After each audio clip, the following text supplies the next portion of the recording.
How to create a countdown sticker on Facebook.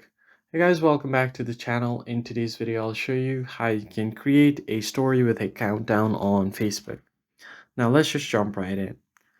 First thing first, if you head over to Facebook application and then go to the story section by tapping on the plus icon at the top or just tap on create story.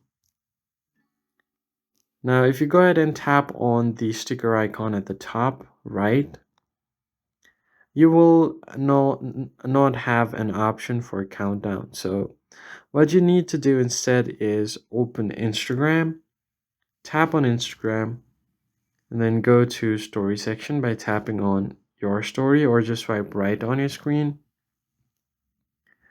And then from here you can go over to the sticker icon at the top. But before that, let me just quickly switch my background to a plain color. Tap on the sticker icon. Then you need something called countdown. At the very bottom of the stickers, you can find countdown. Tap on it. Select your countdown name. And once you've done that, you can start your date or the end date for your countdown. So I'll just do November 2nd. So it's going to be 2 hours, 11 minutes. You can also change your time as well. So if you don't want all day, you can just turn it off.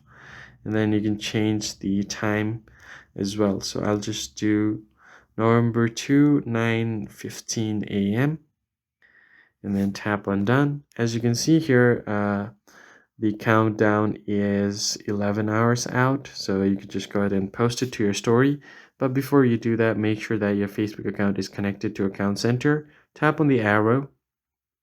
Then under sharing option, you need to go ahead and share your story to Facebook. Tap on share your story, and then it will be shared to Facebook as well. Tap on share. Now you have successfully uploaded your story. So let us just go to our Facebook to check.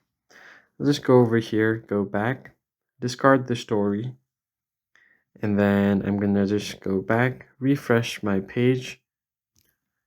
And as you can see here, the countdown has been posted. So that is basically it, guys. If you found the tutorial helpful, hit the like button down below and subscribe. I'll catch you guys in the next one. Thanks for watching.